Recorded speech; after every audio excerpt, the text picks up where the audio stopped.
Good evening, Warriors, and welcome into another edition of the R&R Sports Report. I'm your host, Randy Isbelle. With me, as always, you look different. Robert? It's not Robert. It is Erik Watkins joining me today. Erik, how is it going, sir?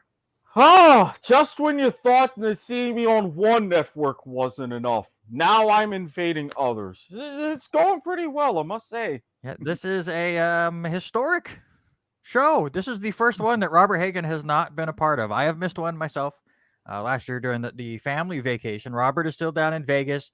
He is done bowling.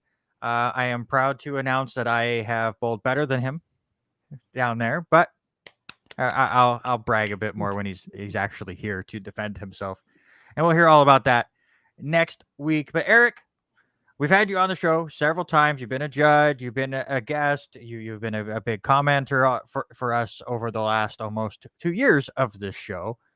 But just introduce yourself. Tell people where they can watch you. Obviously, there's a lot of changing going on at your network right now.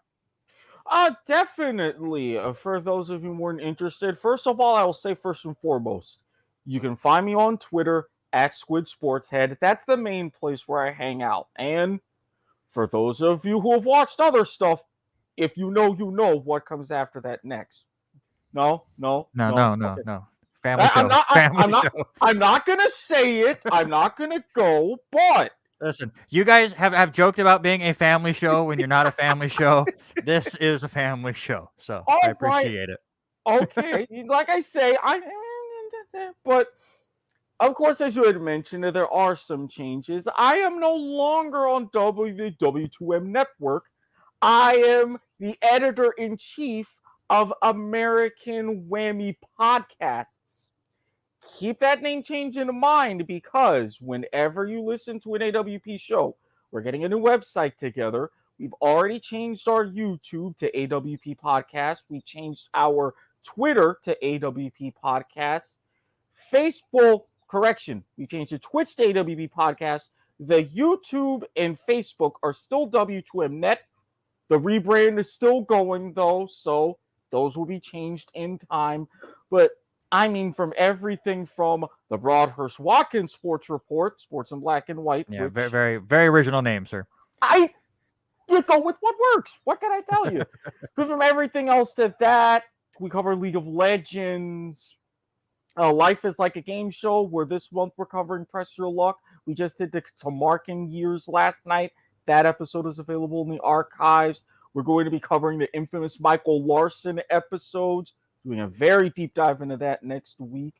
Somebody over here wanting to build some brackets occasionally for when I'm on Point of Viewer. Mm-hmm. Yeah, terrible winner in that one, but that's okay. It's not exactly my fault. It's the way that the bracket was set up. You can't entirely blame the rest of us. We have a litany of shows available for cover a wide variety of interests. Yeah, absolutely. There's always something going on over there, so definitely go check them out. So obviously we have you on, so let's talk some local stuff that you have no idea anything about, but we'll have some fun. So obviously it is that time of year here in Lewiston, Idaho, getting ready for the NAIA World Series. And for the first year, we have to get ready for the NAIA opening round, which is something that's been going around for, 10, 15 years or so. But LC's never really had to worry about it because they were the automatic bid, which... Right, as the host school. I'm still not the biggest fan of, and I'm glad things are changing. But LC has to go through that this year. They will be a host for that opening site. They locked up their Cascade Conference tournament win this morning, early afternoonish. I think the game started at 11. They defeat British Columbia 15-7 to win their second straight Cascade Conference tournament, which doesn't sound like a lot, but they've only been in that conference for 2 years. So, I mean, and last year, like, British Columbia wasn't a part of it, and COVID really messed things up. Right. As well. British Columbia does earn the automatic bid for the Cascade Conference because LC already had theirs locked up. So both of these two teams are two of the 46 that will take part in the 10 different opening round sites for the NAIA opening round. 30 of them automatically qualified already. 16 will be at large. All of that will be announced in its own special selection. So tomorrow at 2 p.m. Pacific time, you can check that out on NAIA.org. I'm sure I'm sure their Facebook page, I think that's where the basketball ones were at. So you can check that out as well to see the other 3 or 4 teams that are going to come to Lewiston to head this out. And we're talking about playoffs before, Eric. Robert and I have had different conversations about our favorite tournament formats. I kind of like this one as you have so many schools, but they break up their World Series. So it's 4 or 5 teams in each of the 10 sites. Okay. Double elimination, last team standing goes to the World Series. The rest go home. What do you think about that? I was following different levels of collegiate baseball. I've always been fine with that. I mean, we talk about at the top the NCAA. For the longest time, they just had their 8 regional sites, the double elimination. Your regional winners go to Omaha. Mm-hmm. Then they expanded it to 16 regionals, super regionals, and the super regional winners go to Omaha. I'm more of a fan of the regional format because you're much better for you if you have the right to host. You get those wide variety of games, and it's just all right. It's double elimination, one step. You don't have to worry about any traveling. Bam, straight to the World Series. I've always been good with that. How it works with a 5-team tournament, I know is a little bit quirky, but them's a break. Yeah, goes by pretty quick. It'll be Monday through Wednesday, possibly Thursday if that extra game is needed. Full schedules most likely will be announced with the teams tomorrow. If not, it'll be within a day because, again, action starts on Monday. Again, LC, one of those 10 different sites. You also have Bellevue from Nebraska. Visit Kingsport from Tennessee. Georgia Gwinnett, obviously from Georgia. St. Thomas from Florida. Faulkner from Alabama. Oklahoma City from Oklahoma. Westmont from California. LSU Shreveport from Louisiana. And Taylor from Indiana. Those are your 10 different opening round sites. And obviously all of those 10 teams are in the tournament as being part of these opening rounds. And it'll be really interesting to see. Obviously, as a Warrior fan, we're not used to this. It's something you kind of keep an eye on just to see what other 9 schools are going to come in for the World Series. And it's going to be really interesting if LC does not qualify. We talk about it all the time as just a knock on wood, hope it doesn't happen deal. But LC obviously has been in the World Series every year since 2000 because since they've hosted since then. I mean, they qualified their way in the 90s, and they hosted it in the late 80s and early 90s as well. NAI went away from Lewiston for a bit. The attendance went way down, so it's been here ever since. And the attendance has always been fantastic, minus last year when it was just coming off of COVID and the weather was like 105 degrees and nobody wanted to deal with it. But I'm very curious if LC does not qualify, what the attendance is going to do. And I just cross my fingers and hope that we still get more people at the World Series than Oakland A's get at their home games. Well, I mean, you're setting a pretty low bar. I mean, let's face it. I'm sure up there you guys can really support 3,000, 4,000. Am I right? Yes. Yeah. Okay. And the world, I mean, the finals always, even when LC's not in it, they pack those bleachers out, and it's a fantastic atmosphere. Hopefully, it'll stay the same, and hopefully, the opening round will be just as nuts with LC being in several of those games. On top of that, if you like my voice and you want to hear me more, I will be on the streaming side of things for every single game, Monday through Wednesday. There's a reason why I wouldn't be there Thursday if they get that far. We'll get to that in the next hour. But me and I'm blanking on his name right now, but he is the sports information director for the University of Eastern Oregon, will be with me for every single game on the streaming side for the Lewiston site. So I believe the way it's set up is 3 games on Monday, 2 games on Tuesday, 2 games on Wednesday, and then a possible one on Thursday if needed. We'll have all of that action for you. I'm sure you can check it out on lcwarriors.com. I'm sure there's a fee for it because there's always a fee for anything college. Got to make your money somehow. And then the World Series, May 27th through June 3rd. And it's the busy time. I would think so. with all of that action, you're packing it in like a Mhm. week. Yeah, it gets crazy. With that being said, was looking at the opening schedule stuff from last year, and I do believe our show next week will be able to take place on a Tuesday, and possibly even at the exact normal time, because I think Ooh. they try to play them earlier in the day. They try to avoid night games for these, just in case things happen. So keep your ear out once the schedule gets released tomorrow, and the full schedule comes out either tomorrow or Friday. We'll have a better picture of when we'll be able to get you this show. It'll be me and Robert again, and we will get you all of the information so far with the opening round and where everything is sitting. One last piece of news for LC before we hop right into baseball or at Major League Baseball, as we'll do that for the rest of this first hour. Um, I don't obviously, Eric. I mean, you've been off and on listening to our show over the last year and a half. Have you Mm-hmm. noticed how good this track and field team is that we have here at LC? I have been downright impressed. I mean, it's not often, and especially such a wide variety of disciplines that you have going on up there that's so successful. Something's in the water. I don't know what it is, but I'm digging it. Yeah, absolutely. And it's just going to get better. I haven't even looked at how it went before. And actually, we'll just, before we get to the big news that came out today, as far as how for the locals go. But again, Clayton Van Dyke, if you've barely listened to our show, you've heard that man's name. He won the 800 again. And he did it against a field with a bunch of NCAA Division I programs in it. Cole Olson won the 5,000. He also, I mean, he kind of gets overlooked with Clayton Van Dyke as he breaks out every record. Cole Olson is absolutely fantastic as well. Geraldine Correa finished second in the 800 meters. So she's had a very fantastic year. But the big news that came out of today is another Lewiston Bengal has signed with LC. We talk about Madigan Kelly every single week with her breaking her own records in the hurdles.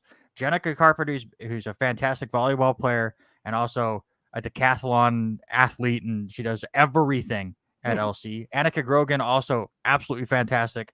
All of those three girls, freshmen for the Warriors team, they're going to be joined by Emily Collins, who is a standout track athlete this year for the Lewiston Bengals. He's going to be the valedictorian for Lewiston on top of it. So she's smart and fast. She played basketball for the team, so I covered a lot of her games this year. And the fact that this team continues to get better and better, and so much of it is coming from the Lewiston program, is absolutely fantastic.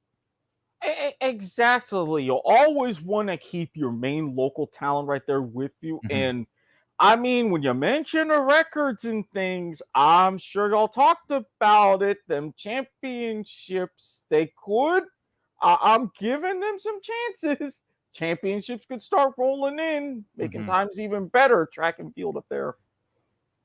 Yeah, they're getting really, really close as far as championships go. I know the Cascade Conference tournament's coming up very, very soon. We'll have more information for you next week. But pretty laxed show this week. Obviously, having somebody from Florida on the show kind of hurts getting local information. And I have been jam-packed busy getting school finished up and covering the Lewiston Bengals district tournament as well. We'll talk more about that in the next hour, but let's get to Major League Baseball. And again, we're going to cover that for the rest of this hour. And let's just pull the Band-Aid off, sir. Erik Watkins over there, Tampa Bay Rays fan, unfortunately went up against a juggernaut rookie left-hander in Reed Detmers. And unfortunately, we have you on and not Alicia on, who's the sports information director for LC and also a big Angels fan. It would have been fun to have that conversation between you two. But he throws a no-hitter yesterday against the Rays, and he only threw 2 strikeouts. So give credit to the fielders making great plays. And there was, honestly, I watched the last couple innings of this game, it didn't look like there was a lot of difficult plays to be made in the field. There really weren't, and that really kind of says what you wouldn't want to say the depths of our hitting strategy can be, but we're very, very much now associated to a different kind of contact. Now, as you had mentioned, 2 strikeouts. Mhm. The fewest number of strikeouts in a no-hitter since 2011. So, as we had talked about in the past, the conversation about 3 true outcomes baseball, we don't do that here in Tampa Bay. We'll try our best, get hits, putting the ball in play. We'll keep your infield busy in particular, but kudos. It was only his 11th career start. Mhm.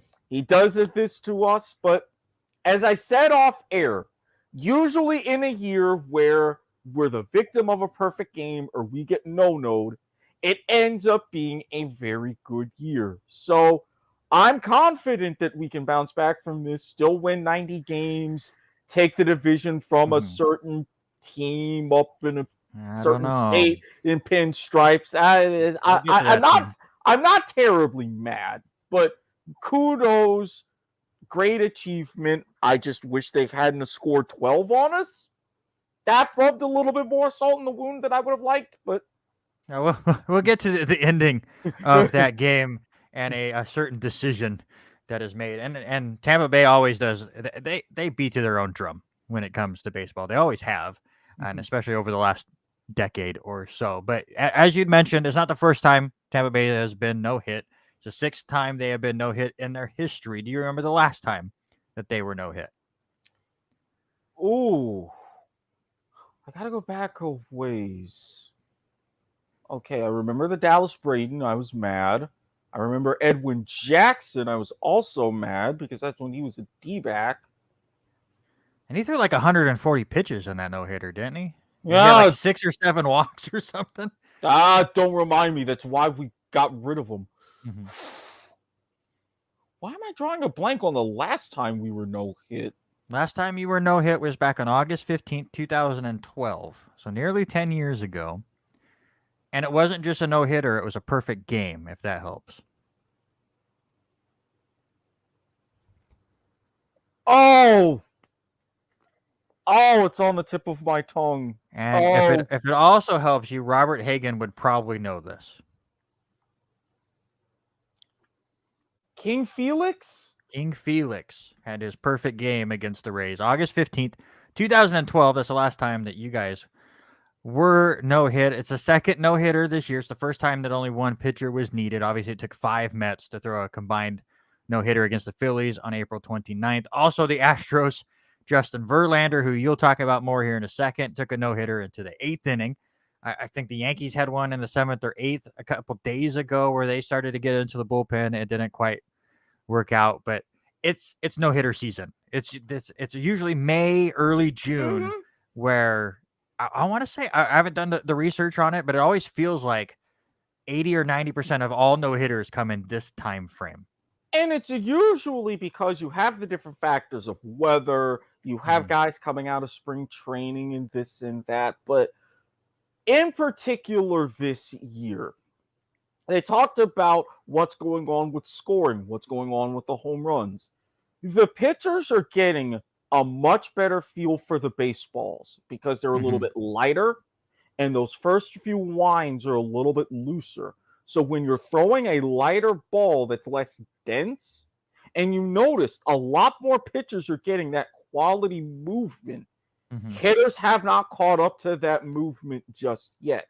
I think things are going to equalize, but that might not really be until June, as you said. So we may have another 1 or 2 on the cards before we really get into the dog days.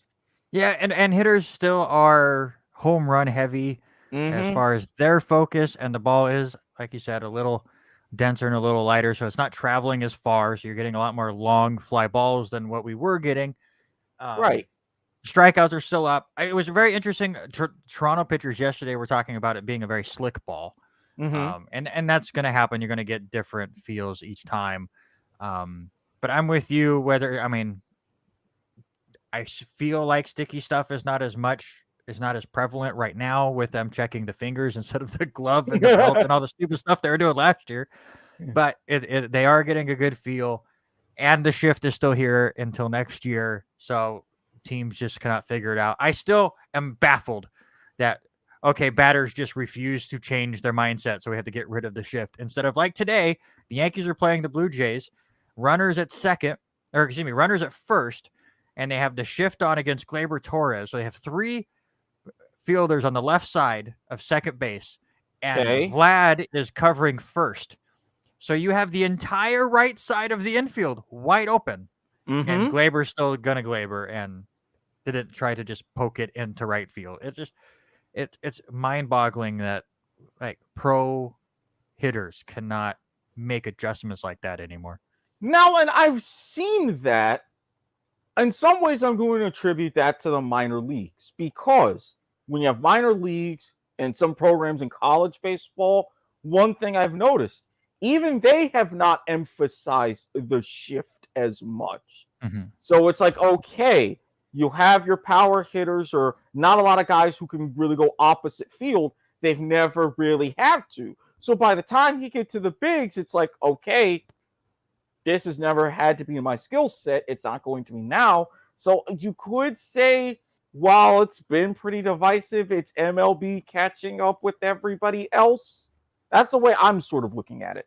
Yeah, it's just it's mind-boggling. I'm fine with the shift going away since batters have just refused to adjust. I love the strategy of it, but if the other side's not going to strategize with you, and it's just it's a bloodshed at this point. Obviously, defenses are winning. It's insane. Speaking of using parts of your arsenal that you're not used to, you brought it up a second ago. Brett Phillips, who is my favorite positional player pitcher, when he gets in, just for the way he warms up and the way he just has this weird straight-legged approach, and he knows he's out there to look goofy, so he just goes all in on it. Brett Phillips, one of my favorite players in the league right now, comes in. What was it? An 8-0 lead at that point. Gives up the home run to Trout, and then Anthony Rendon went, you know what? I've never batted left-handed ever in my pro career. Apparently he practices it every day in the cage just to help loosen up muscles and goof around while he's getting going. But he's never once in his major league or minor league or just pro career ever batted left-handed. And now he is batting 1,000 left-handed with an OPS of 4,000. It's a home run against Brett Phillips over the right center field wall. Just congratulations for making Rendon. I wonder if he could bring that. I mean, he already got paid pretty good from the Angels, but I wonder if you could bring that into contract talks. Hey, I'm batting 1,000 from the left side of the plate. I mean, when you're looking at a more sabermetric, analytic-driven conversations with contracts, it's like, it's another tool. Come on now. I'm batting like this against the righties and who are finesse pitchers. What do you say? Couple extra million. All right, let's get into the scoreboard real quick, and then we will get into our power rankings and players of the week, and then we'll get into some more conversations off of that. But finals so far, and again, we were talking about batting being down, and like you said, the Reds, who have been horrible, but maybe turning it around all of a sudden, they defeat the Brewers 14-11. That kind of hindered my player of the week stat because I hadn't looked at the last 7 days until today, and let's just say Reds offense looks really, really good all of a sudden. This game is definitely helping. Pirates beat the Dodgers 5-3. Phillies hold on to beat the Mariners 4-2. Ever since I put the Mariners number 5 in my power rankings, boy, has that worked out beautifully. They have fallen apart. It worked out so well. Marlins defeat the Diamondbacks 11-3. Giants defeat the Rockies 7-1. Cubs beat the Padres 7-5. And the Yankees defeated the Blue Jays 5-3. Going on right now, Nationals over the Mets 8-3. They're only in the third inning. So again, offenses are dead. Hey, Harry. Harry's checking in. Rays over the Angels 1-0 in the fifth inning. Athletics all over the Tigers 6-0 through 3. Red Sox, who have just had an abysmal start to their year, tied with the Braves 3-all in the fourth inning. Astros over the Twins 2-1 after 2. Cardinals all over the Orioles 3-0 in the third. Scoreless in Texas as the Royals and Rangers are in the second inning. And no other games are starting. So that's good that it's all mostly early-ish games. And one last note, the Guardians and the White Sox postponed because of COVID. I thought we were over this, Erik. But we're No, not. no. I've been looking at the news. Apparently, it's still a thing. I'm still going out and seeing stuff if people are worried. It's like, what can you say in these circumstances? I could go on a whole thing about it, especially with variants. It's. I was hoping we were done, but we may never be done. It's life now, I guess. The Yep. whole new normal and crap, whatever. Let's focus on the positive. Let's focus on Christian Yelich. Losing effort today, but he does hit for the cycle. It's the third time he's ever hit for the cycle, which ties a major league record, which is shocking to me that no one has ever hit for the cycle more than 3 times in a career. Well, if you think about it, look at even the number of no-hitters, or even more so the number of perfect games versus the number of times a player has hit for the cycle. Mhm. Neither of them are really that existent, and you're on level pegging, and especially, well, I mean, definitely a different kind of positive. There's Very no well monkeys on this show, sir, but you get a monkey, sir. If you Go want, I can watch say, go watch the Broadhurst Watkins Sports Report or any of the other shows Watkins is on to understand the monkey. I mean, we can send it over to you if you so desire, but I mean, for that, not to mention, rare to hit for the cycle. Only several dozen have hit for the cycle ever. Not only is Christian Yelich done it 3 times, all 3 times have been against the Reds. So not That's only crazy. is he only the 6th player to hit for the cycle 3 times in his career, the only one to do it all 3 times against the same team. That's insane. So just think about that. Just no wonder he never wants to leave Milwaukee because he wants to play Cincinnati 18 times a year. Thank you. The other 5 that have hit for the cycle 3 times, other than Yelich, are Bob Musial, Babe Herman, John Reilly, Adrian Beltre, and Trey Turner. I almost positive Robert has used that as a trivia question against me in the last year. Definitely gonna have to go back and have the archives. I'm almost positive. The Reds have given up 20 cycles in their history, their second most. Do you know the team that has given up the most? I believe it's St. Louis. It is St. Louis, 24. Again, more reason to stay with Milwaukee because you get to play against both of those teams. It's just a mess. All right, let's get into let's do player of the week first, as we're talking about players that had a very good day. And again, I didn't look up my stats until today, so that big offensive showcase that was the Cincinnati Milwaukee game definitely helped that. And I'm going to give a shout out to the Reds. They suck this year. And we'll talk about it in a minute. They're 7-24, even though they've won 3 of their last 4, 3 of their last 5. 3 of the last 5, and like huge, ridiculous streak for them right now. But Tyler Stevenson, man, 11-25 in the last week, 11 RBIs. There's teams that I don't know if scored 11 runs in the last week. I mean, we'll talk about one of those in my power ranking, certainly. Yes. I mean, when you have a team who is terrible, you have one guy who's really feeling it and getting hot and having those runs, you never know. That could be the guy, this could be the week that could keep the turnaround going. Let's see how long it lasts. Yeah, Cincinnati's already 12.5 games out of first place in the NL Central. We were talking about how records don't matter right now, and I never really focus on standings until at least Memorial Day, but dang. Right. Yeah, well, I mean, this is what happens. Yeah, 2 against Atlanta to start the season. Then you lose 22 of your next 23. And keep in mind, they've gone 4-6 in their last 10. So they finally figured out, oh, yes, we can play 500 ball or close to it. Again, though, see how long it lasts. Their pitching is so bad. They've given up 200 runs in their 31 games. The next closest team as far as horrible pitching is 162 runs given up by Pittsburgh and Colorado. And not just that they've given up 200 runs. Their run differential is a -72. Yeah. It's brutal. That's over almost 25 worse than anybody else in baseball. Did the fan poop in the flatbed? I don't think so. I have not seen footage of it yet, but yeah, there was. It was funny that game got rained out. He said, "I'm going to go poop in the flatbed of this truck during this game because Cincinnati's so bad," and then the game got rained out. I mean, it may have been made it easier to clean. I don't know. Maybe. All right, give me your player of the week.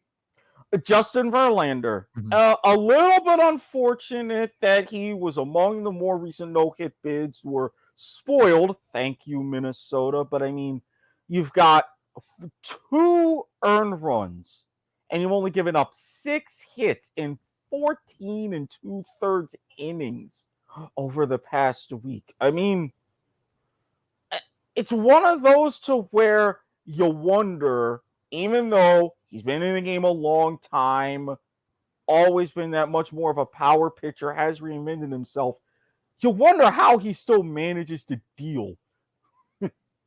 He is one of those pitchers that has definitely taken that adjustment of being. I mean, he was never a huge power pitcher per se, and I think that's why his adjustments worked. But he has definitely been very good at locating in his later years and being able to create weak contact, and it's obviously paid off wonderfully. And as much as I hate Houston, that team is still very, very good around him, and he knows just let him put it in play. It showed in that first inning, a diving catch out there in left field by Brantley, and then they kind of went off from there. So that team's coming, and I don't want them to, but they're definitely on a roll. You and me both, but it's going to be another season of them. Yeah, let's get into our power rankings. I was hoping Robert would have updated his, but obviously he has been busy at Vegas, so I won't get on him too much. But go ahead and give me yours. We'll go 5-1. We'll go positive first, then we'll focus on our bad 3. Well, for my number 5 team, and I know Harry is going to be very, very mad, but if I have to face the music, so does he. The New York Mets. Mm-hmm. It's just, I know, and they've been playing mostly their last couple of weeks in the division. Now to another situation where they're taking 2 out of 3 again against the Phillies, split series against the Braves. It's just, they're finally starting to figure things out as more of a franchise. Mm-hmm. This new ownership, I don't know if it's just, okay, we have a more competent front office that's doing things. I don't know if it's more internal belief, but there's something cooking in Queens, and it could be smelling delicious by season's end. Yeah, absolutely. I can't deny you. They're also in my top 5. We'll get to that. How about your number 4? We just talked about them with Verlander, but it's not just a Verlander by himself. With the Astros, 8 of their last 9 games, they have held their opponents to 2 runs or less. The only exception was when the Blue Jays, and they only got 3 on them. So we're talking great defense, like you mentioned, great pitching overall. They're hitting, again, still a little bit weird at times, but they're scoring enough runs when they really have to. And your number 3? No hitter aside, this is one of those where it pains me, but the Angels, they're a first place team, and it's not just scoring 12 against us. They're also another one of those teams, for all the talk about offense being dead, 7, 8, 10. They get to score runs basically at will. Plus, I mean, it's also a benefit that Shohei Ohtani is on both of my fantasy teams. So I really can't complain from that perspective either. All right, number 2. On the other side of the Freeway Series, even though when they leave Dodger Stadium at home, they are one of the most terrifying teams in baseball. Yes, they've got a lot of stars. Yes, they've been to World Series and winning, and yeah, I may still be a little bit bitter about that, but I can't underestimate what the Dodgers continue to do, especially out of the gate again here in 2022. And your top team, sir? This one hurts me the most. I know. You sent me a preview of it, and it made me smile. I mean, for a team that pitches when they need to, a 1-0 win against Texas, 1-0, already soccer to the max mode. Very key in late innings, especially now thanks to a certain someone hitting their first ever walk-off home run. Mm-hmm. Your Yankees, man. I didn't think I would have to worry about you this much, but I have to. You're getting it all together, and I don't like it. So if y'all could just stop, maybe have, I'm not saying a bad month, just like a bad, I don't know, week, 10 days, just give me a little bit of hope. I'll be okay. Can you do that for me? We'll talk about it here in a second, because the sad thing is, I don't even think they've hit their stride yet. They have pitching-wise. Their pitching is insane, but we'll talk about the offense here in just a second. So that is Erik's top 5. My top 5, I bounced around the idea of Houston in the 5 spot, but I saw they were in yours. Milwaukee has been one that's been bouncing around that 5th spot for me as well. The fact that they've only played 5 games against a team over 500 so far kind of has me a little shaken. Again, their division is so bad. It's them and St. Louis. Oh, yeah. And so they're making the playoffs. They're a very, very good team. But I wanted to give a shout out to the Minnesota Twins, who was last year's pick to be, a lot of people picked to win the AL Central. It was between them and the White Sox. I know I had the White Sox as my AL representative in the World Series last year. They fell just a little short, but I thought the Twins were going to battle for one of those wild card spots, and they completely fell apart. Then they went on this weird trading spree where at first it looked like they were selling, and then they just start buying everybody. They're pretty darn good. Buxton was one of my sleeper MVP picks. He's been playing very good. Obviously, they got a couple former Yankees in that trade where they got rid of Donaldson. 18-12 right now, still holding on to that division lead. The thing that surprises me, Barrios not pitching that well. They still have only given up 97 runs. Yeah, and this isn't one of those teams. I thought about them in my power rankings too, because even though you mentioned 18-12, look at how they've played just in the past couple of weeks. I think they're also like 7-3, 8-2 in their last 10, something to where they're really just like, as you say, starting to come up, hitting their own stride. What's Robert sending me? Oh, Robert's eating. Jeez, I'm doing the show, Robert. So message him real quick. So for first, I get to hear from you sampling the delicious beef Wellington on your trip to Vegas. Now I'm seeing all of this delicious food. Yeah, he's sending me that he's at Wahlburgers. Yeah, he sent them to me too. Did he? Yeah, I can't win with either of you. Really, I gotta go to Vegas and his slightly less expensive than my trip. That's for sure. So the Twins are my 5th team. I'm with you with the Mets.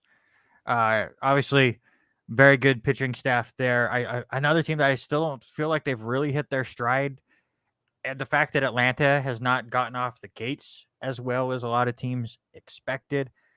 7-game lead, and he's commenting on it as he's not even himself. He's us apparently.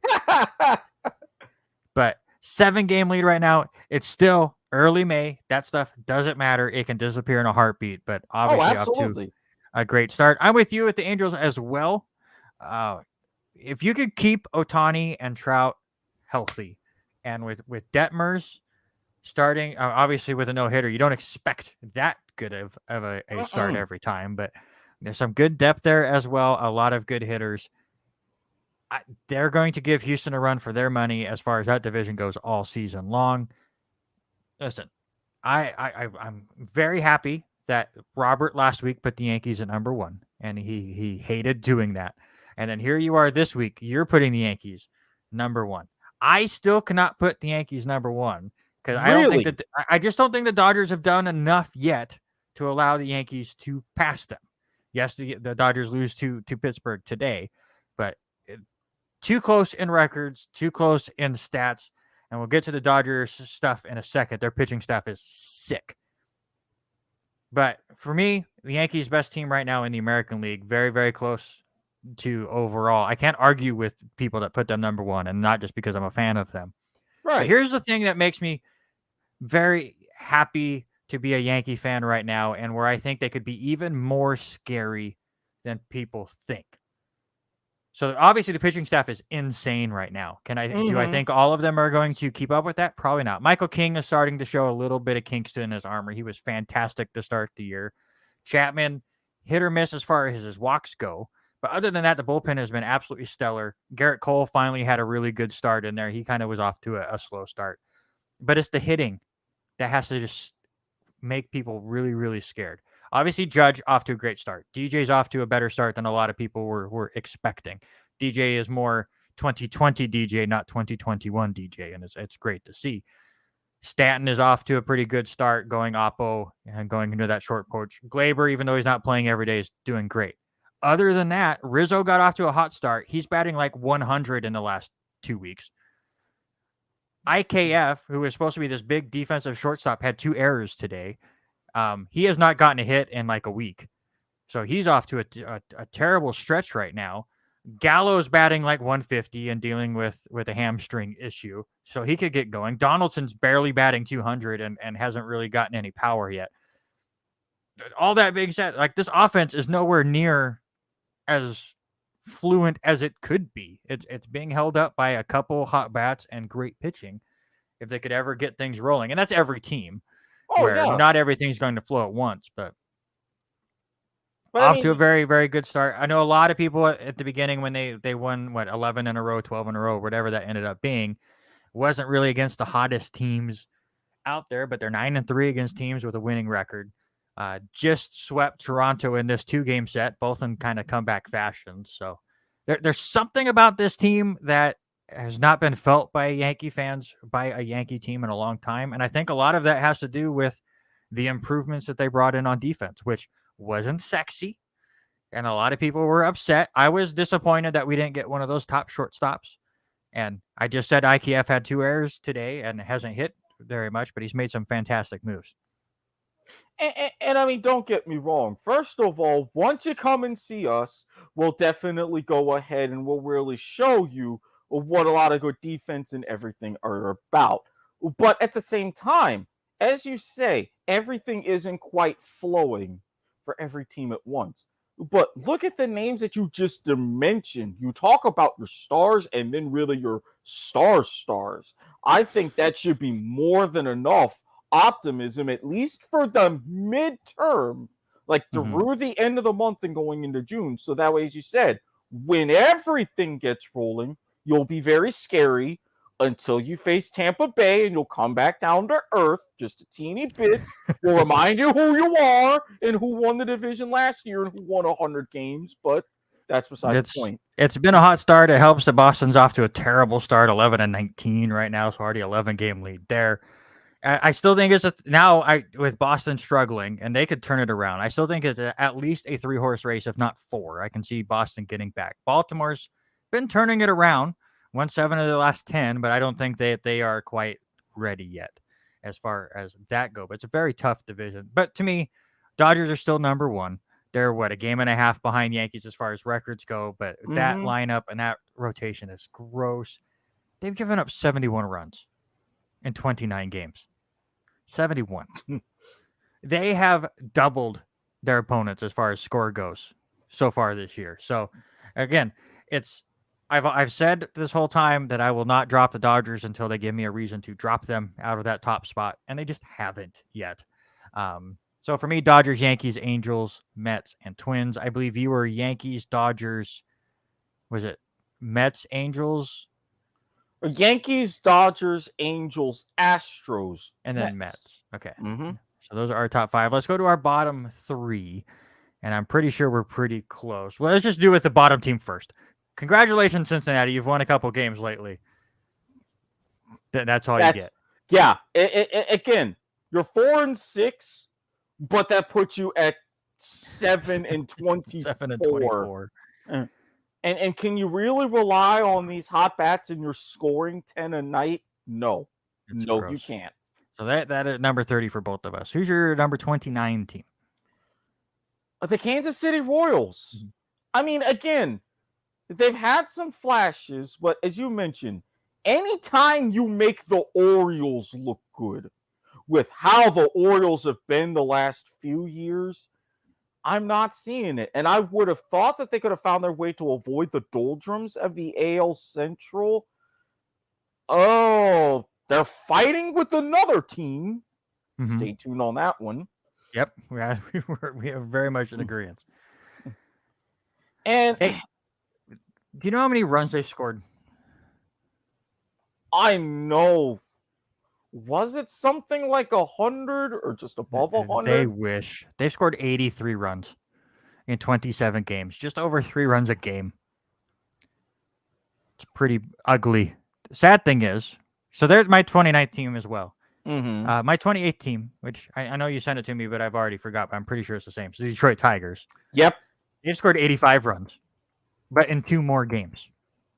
Both of these offenses are garbage. And the thing is, when they have a good pitching performance, they can throw in shutouts. Mm-hmm. But they're getting shut out just as often. What?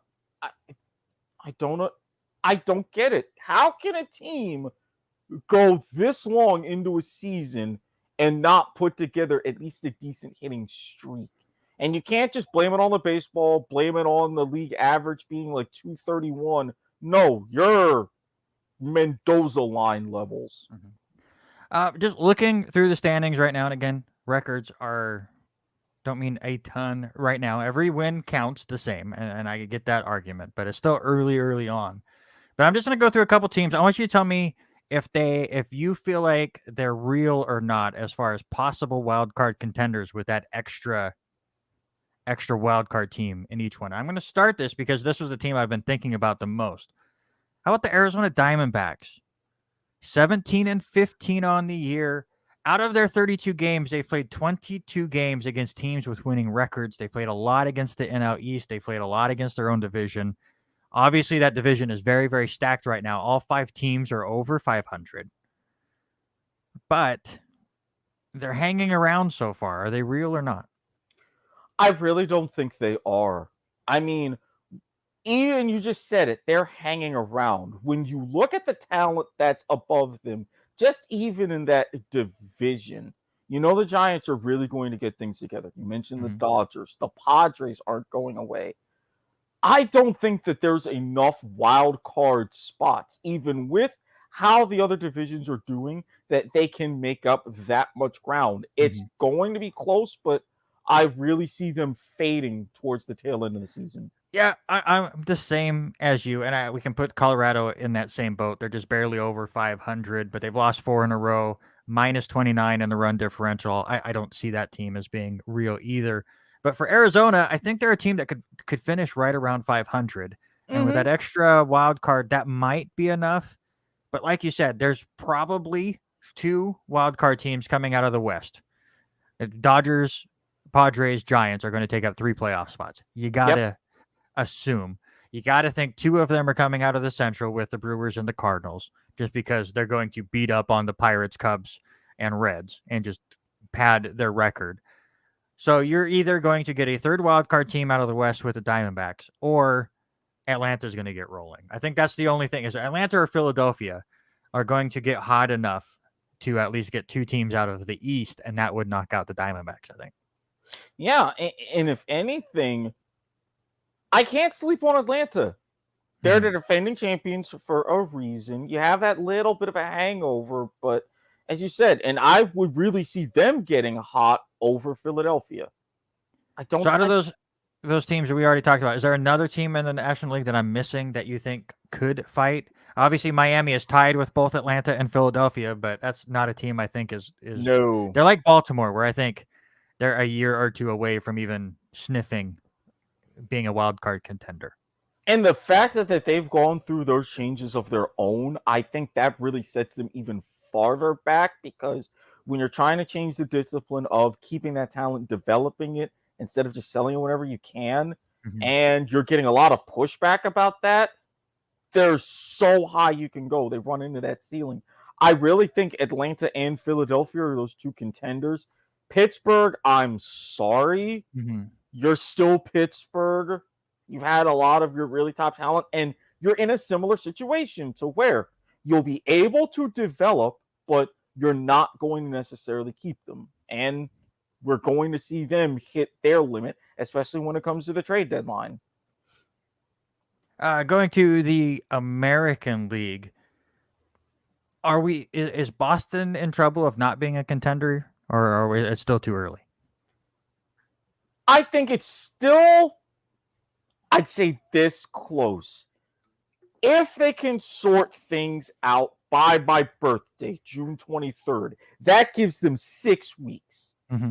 Because you have got so much of a logjam in the standings, not just in the East, but the Central as well. Mm-hmm. If they're still this far adrift by then they're absolutely out of it. Absolutely. How about the Guardians? 15-15. That Central is pretty wide open. Do you see them being a contender there? I really do. I do, especially if Chicago in particular, Minnesota, they can keep things up. They won't necessarily run away with it, but they'll begin to assert.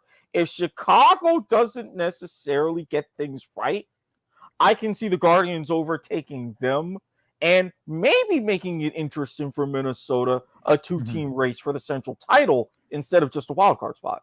Yeah, Chicago right now just trying to get healthy. You're talking about the Western Bulldogs not being healthy in the Aussie rules football. We'll get to that in the next hour. But Chicago in Major League Baseball is that same way. Is there? So obviously we are in agreement. Toronto, Tampa Bay, Yankees in the East are the three main contenders. Boston, we'll see. Obviously not the start that they wanted, but they have the talent to get back in there. White Sox, I think the Twins are real enough as far as at least a wild card. And then possibly the Guardians. In the West, Angels and Astros, no doubters. What about the other three teams in the West? Are any of those teams contenders? Obviously, Robert, huge Seattle Mariners fan. I think they have a lot of talent. But, man, they have been ice cold as of late. They have talent. And I agree with that. But can they use that talent and can they put together a string?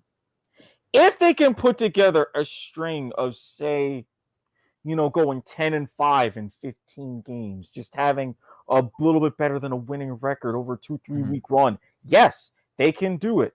I don't necessarily trust Texas.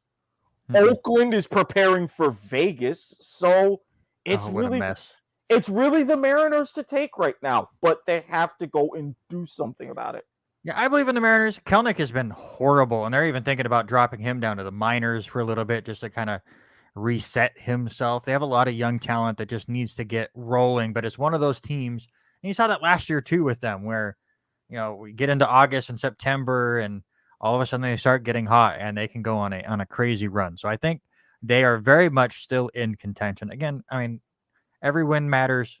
Records don't mean anything until at least Memorial Day, and even then, it still feels a bit too soon. We'll look at your weekend schedule. I'm just going to go off a couple of these series, and I want you to give me the 2 or 3 that you're really most interested in. We got some good series this week. Usually, Robert and I will do this series to watch, and then you look and you're like, no. But you get a big 4-game set, Yankees at the White Sox. That's good for the Yankees to get the White Sox before they get fully healthy. You got Brewers at Marlins. That's an okay series. Mariners and Mets kind of in that same vein. Blue Jays at the Rays this weekend. That's a good divisional matchup. Padres versus the Braves. I think that one is pretty good. Giants at Cardinals is another really fun series. And the Phillies and Dodgers could be pretty interesting. Out of those, which ones really stand out to you? The one that stands out to me, and I'm going way out there, it's going to be Phillies and Dodgers. Because can the Dodgers, knowing what this is a Philadelphia team, you've got your hitters, you've got Bryce Harper, you've got everything, can they go ahead and continue to say, we're going to shut you down? Or can Philadelphia, knowing, okay, we're not going to be dealing with anyone in the East. Yes, we're dealing with a great team. What are we really made of?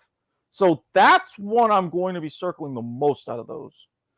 Yeah, and their Friday matchup right now, Kyle Gibson versus Clayton Kershaw. That's a great nightcap game that I will definitely be watching on well, I should be back by then. I'm covering a district tournament final in a local town on Friday, but I should be back in time to watch that game, at least while I write it up.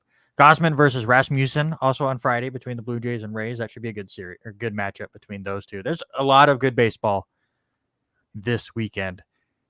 That is for sure. Anything else here in Major Leagues that really stood out to you there so far this year? Shout out to Kershaw. I know like we talked about it. Dodgers franchise all-time strikeout leader. I'm hoping he can stay healthy enough and keep it together so he can finish the chase for 3,000. I know it's going to be early next season, but I'm curious to see by the end of this year how close he gets. Yeah, he's been phenomenal to start the year. One last thing before we get into go back into the local sports and talking about how busy my week has been. I did not watch it. I used to get really into it. It's the most exciting couple minutes in sports or whatever, the Kentucky Derby. What about Rich Strike winning? What was it, 80-1? 80-1. Crazy. After starting out 30-1. The second biggest payout for a winning horse on a $2 bet in the Derby's history. I'm going to pull the tables on you because I know we normally save the trivia for the end of the show, but since I'm here, what was the biggest payout? Which horse and when? Oh, God. I don't remember. Again, I only watch it every so often, so you had no idea that was one. What do we got? Donna Rail in 1913. Yeah, Robert was around for that. I wasn't. So, and we're talking as far as like payouts to win, the differences were only a couple of dollars. Rich Strike altogether on a $2 bet paid out about $165, and Donna Rail in that race paid out $167. So kudos, and especially those like that final stretch just coming up almost from nowhere out of third to just overtake and win that race. Wow. Just wow. Definitely worth a watch. Yeah, absolutely. And also, well, I already sent it to you and a bunch of people when I saw it. The New York Jets are 80-1 to win the AFC this year. Now, I feel like it's not out of the realm of possibility. It's happened in the Kentucky Derby. No, it's not going to happen this year, but that's okay. You are listening and watching to the R&R Sports Report. It's the summer edition now. We are not going to be back in the studio until late August, most likely, is again with the opening rounds next week and the World Series right after that. Our schedule is going to be so goofy over the next few weeks, and by then school's done and we will just be at home. So this is your summer edition of the R&R Sports Report. We got Erik Watkins. He's on that side. I used to be really good at it. Now I forgot. We got Erik Watkins here today for Robert Hagan, who's down in Vegas eating some fabulous food as he decided to share with us. Making me hungry in the middle of the show. Making me hungry in the middle of the show, of course. Hey, don't forget, we are less than 20 followers away on Facebook from hitting 600. When we hit 600, we will put the poll up on who will go train at the Arnett Dojo, an MMA training facility. We'll put Erik Watkins on that list. Whoa. If you fly me out there, maybe, but I mean. But either Robert or I, listen, Robert is a lot more popular in this area than I am, so he is definitely going to be the one that wins. But we're 17 away right now. We will put up the poll. One of us will go have a training day while the other one is there for moral support and holding the camera to film all of it. We'll edit it down, post out a fun video. You won't see any of the gross stuff. You'll definitely see all the crying. The crying will probably happen. But the Arnett Dojo has been fantastic with us as we've been working together. Had a bunch of them on the show over the last couple of months, and they've really helped us with our numbers as well. So we want to go, spread the love out, and we have no problem getting our butts kicked for views. We did it in tennis last year. We'll do it at this MMA thing, hopefully this year, and we will go from there. All right, real quick before we get in, we're going to have a lot of fun with the NFL schedule, which will be officially announced tomorrow. Finally, we'll get into it. But first, I want to talk to you about we don't have all the local stuff. I did not have a lot of time to catch up on everything else. Obviously, Robert is gone, so he's usually really good at catching up the Clarkston and the Asotin stuff for me. But with Lewiston, congratulations to the Bengals baseball team as they are headed to state.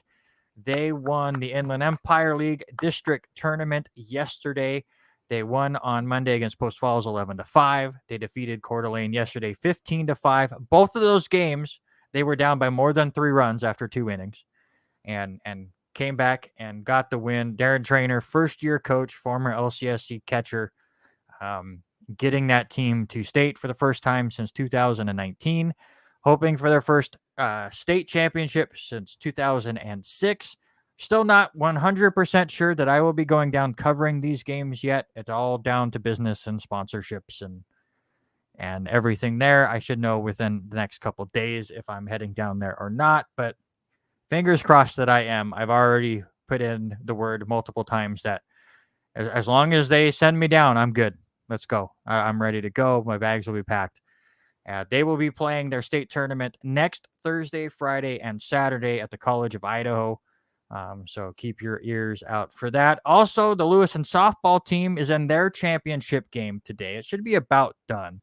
So here in a second, I'll try to find a score. They were taking on Coeur d'Alene up in Coeur d'Alene for their championship game. If the Bengals do fall in that one, they will not be out. They will play again in a couple of days to try to get into the state play-in game later this week. But if they do win today, they will also head off to state, and that state tournament is in Coeur d'Alene next week. So we will have updates for you there as well. So let's get into it. Let's get into the schedule. And before the show, Erik, I teased you a little bit. Okay. Leaks. So right now, we have a few games that have been announced officially.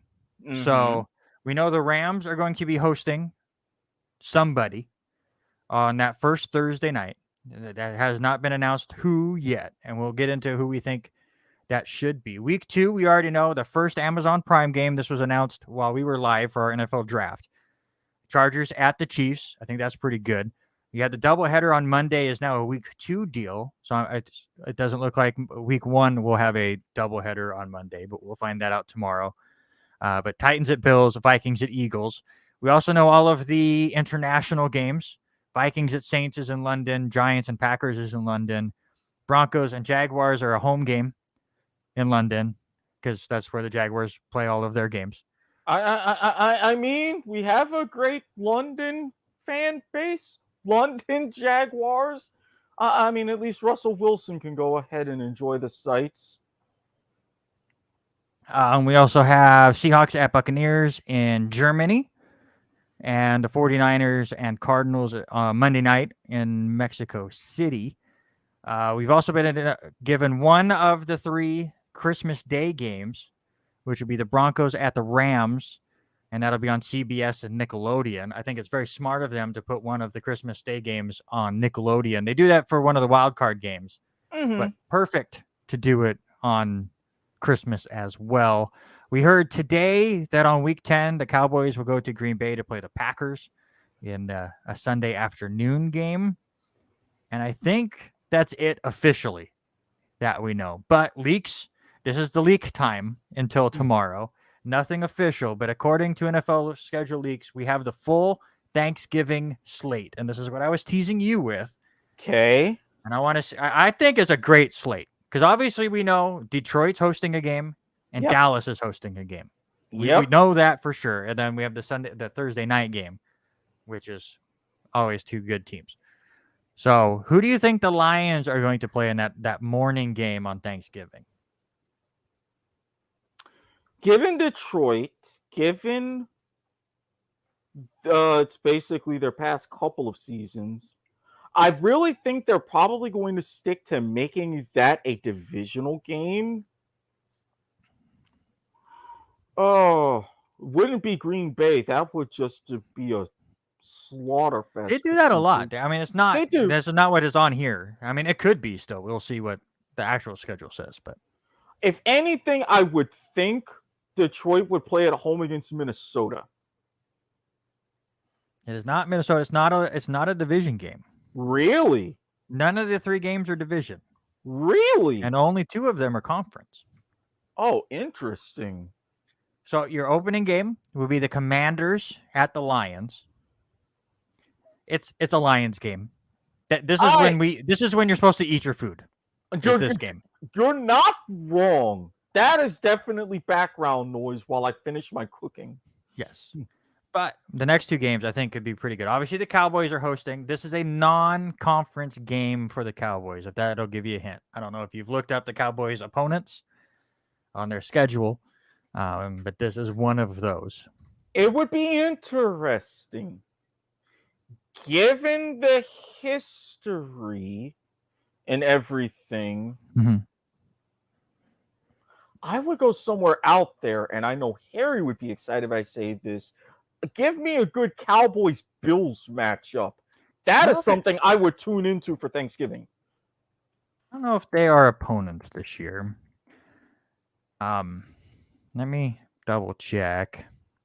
Because I forget if the NFC East is playing the AFC East in one of those bonus games this year. If that's true, if it is, then so they are. So this is where it'll get really tricky for you. The NFC East is playing the AFC South. However, this game, if this leak is correct, is the other AFC team, which got added with the 17-game schedule, and it's out of the AFC North, and it's the Cincinnati Bengals. AFC champions against Dallas with this fan base that still thinks that they're good.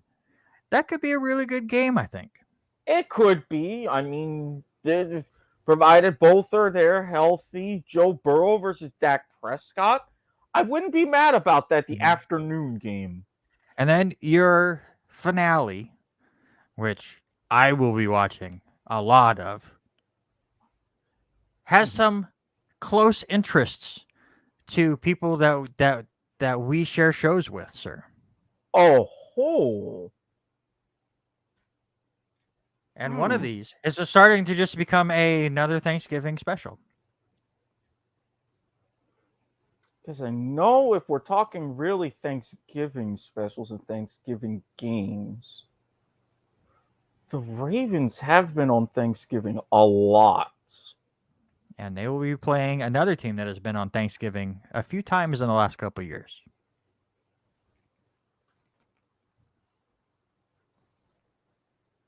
Who's really been highlighted on Thanksgiving recently is a good question. We know this one is the conference opponent because you said. Yep. I gave you a huge clue at the beginning of I know. Would it? This one would be the Ravens and the Bills. It is. Bills okay. If the leak is right, the NBC game will be Bills at Ravens. It's the 3rd time in the last 4 years Buffalo would be on the road on Thanksgiving. So maybe that's the new tradition. It's Buffalo on the road and then Cowboys and Detroit hosting. Maybe. I mean, it would be kind of annoying for Bills Mafia, but you know they would still be tuning in, and a lot of them would travel well. I was talking earlier about the struggles. All these leaks happen, but there's only one game that I care about right now, and that's the Jets going to Green Bay, because Haley and I want to go to that game, and we were so stoked that it was not the international game, and that we're not, because London's impossible. We looked up the ticket prices for that game in London. They're over $1,000 for the worst seats in the house. On top of the travel, on top of getting our passports, on top of all of that. Well, I mean, have you seen places like Wembley and the new Tottenham Hotspur Stadium where they do go all out, but pricey, and don't even get me started about traveling across the pond. Yeah. So right now with these leaks, just games that are close to home. Seeing the Ravens at the Jets week 7. So Robert and I will be into that game. What did I say our week was? 15? Yeah, I believe it was week 15, the Jets Jaguars, which, like I said, by then, who knows? We may already be eliminated again. Idea. Jaguars or Jets at week 14. Okay. Now that I finally found it. They have this spread out so far. Usually there's a great spreadsheet that has all this stuff, but they have not updated it today, with all of the leagues really starting to come in. And That's the disappointing part because it's like this is. Ooh. I just talked about that spreadsheet not updating. I just went back to it. It has updated one Jets game. There's only one Jets game on this schedule, and it's the Green Bay game. And it looks like the week of October 16th, week 6. Okay. That's totally fine with me. Yeah. It's not too cold. I know Haley really wanted it to be the Monday night game the week of December 11th because that'd be the day before her birthday. And then, of course, it'd be cold and stuff. We'll find out officially tomorrow. But right now it's showing week 6. But it's showing everything else that's on this NFL Leaks Twitter is not on this page. But it's a possibility. Haley, if you're listening, October 16th. October 16th. Hopefully. Fingers crossed. So judges. So now I need to look. That might be getting close to high school playoff time. Ooh. Uh-oh. We'll see. I gotta do some research. So yeah, go back to this first Thursday night game. Obviously, the Rams are going to host because that's just what happens. The Super Bowl team or winning team hosts that first Thursday, unless you're New England and Roger Goodell hates you, and then moves you to the Sunday night game. Who would you want the Rams to face week 1? What would be that big matchup for you? I'll pull up their opponents here in just 1 second to give you an idea. Because I would have one. It wouldn't be a pretty game, but it would just be a crazy, insane sort of storyline for the first week of the season. I would have to figure out if they play each other or not. So here is who the Rams play. Obviously, they get all the division games. Right. It looks like they play the NFC South. Okay. They play the AFC West. But the Kansas City game and the Chargers game are both on the road. And we already know that Denver game is Christmas. So the only AFC West team that they could host is Las Vegas left. So here, I'll just give you the teams that they would play at home this year. So obviously the 3 divisional games. Yep. They'll play Atlanta and Carolina at home. They play Las Vegas at home. They play the Dallas Cowboys at home. And they play the Buffalo Bills at home. I was thinking, and one of those that would be just a great game would actually be your battle of your big markets. Again, 2 good quarterbacks in Rams Cowboys. But honestly, even better than a Rams Cowboys, with how close Buffalo has been. Let's see where they really are. Have those 2 teams go toe-to-toe and see, all right, would this potentially be at least close to being a rematch? Absolutely. And I'm with you. I want to see Buffalo and the Rams week 1. I think Dallas might be the safer bet. Oh, of course. Just because the NFL loves to put Dallas in that first game. They've done it several times, it feels like. It's like, oh, Super Bowl winner against Dallas. So let's just go for it. But Buffalo, I think, would be really good. The Raiders would be really interesting, too, as they have taken a couple steps forward. That's another big fan base that that's all this is. It's Vegas versus LA. I mean, that's really a hop, skip, and a jump, one quick flight to one city to the other. There you go. So, honestly, I think it's between the Raiders, Bills, and Cowboys. And again, we will find that out tomorrow. And that one actually will get announced early tomorrow because I want it. So the schedule fully comes out 5 p.m. Pacific time tomorrow, an hour before teams can announce their first home opponent, which is weird to me that they're doing that. So obviously they will have had to announce the opening game before that. I'm surprised they haven't done it already. I really thought when they came out with this weird-ass release schedule, that their specific games to be announced throughout this week was not going to be one Christmas game and one random-ass Packer game. I thought it was really going to be, here is your Christmas games, here are your Thanksgiving games, and here is your Monday night schedule or your opening game. Like today could have been, here's who the Rams are playing week 1. Right, because that's how a lot of other leagues do it. When you have the NBA, the first thing they announce, all right, opening night, here's your Christmas schedule. So you would have thought with the NFL, it's like, okay, here are our highlight games of the year, all of your Monday nights, a couple of Sunday nights here and there. But again, Thanksgiving triple header, here you go. Your Christmas Day games, we almost never play on Christmas, here you go. That would make more sense. But guess what? What does the NFL love more than sense? News. You want to keep people on the edge of their seat, waiting and waiting for their teams. And then, of course, all the teams having their own individual schedule release videos, which after last year, I'm actually excited to see some of those. Some of them are so good. Some of them are so funny. Also, something I just noticed, and Haley, if you are still listening, obviously, everything we've said other than the international games and the couple games that have been announced, it's all rumors right now. But that possible Packers-Jets game being on October 16th, it's the week before that where the Packers are hosting their first London game ever. Usually, after a London trip, you have a bye week. Bye week. Yep. Because now, not every team does it, and maybe the Packers are seeing the Jets as a bye week. And just placing it there. But something for Haley and I to consider calming down a little bit, because again, that is a week after that they would travel to London. So we'll see. Keeping my hopes up. We will find out tomorrow. Either way. And then we will break that all down next week. Robert and I will go through a lot of the big schedule, a lot of the Monday night games, a lot of the Sunday night games that we're looking forward to. I think last year we went through and did the game that we wanted to watch in each week. We might do that again. Just something to go through the schedule. Obviously, he and I do that NFL bowling league. So schedules are also very important for me, because now that the schedule comes out tomorrow, I can get to work.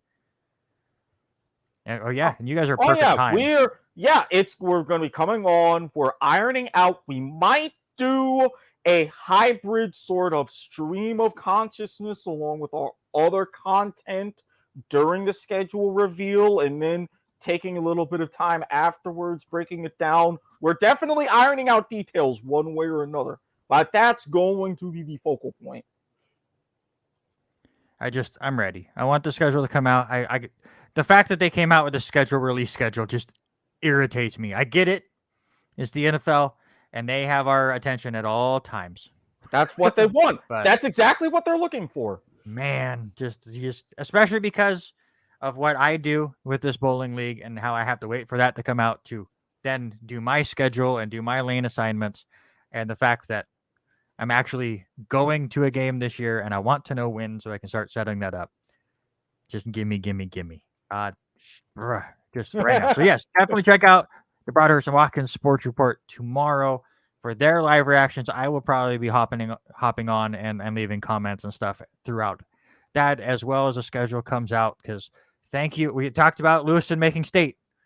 Thanks to them, I actually have a night off. Yay! Because I scheduled for them, because if they would have won one and lost one, yes, the last 2 days, they would have played on Thursday.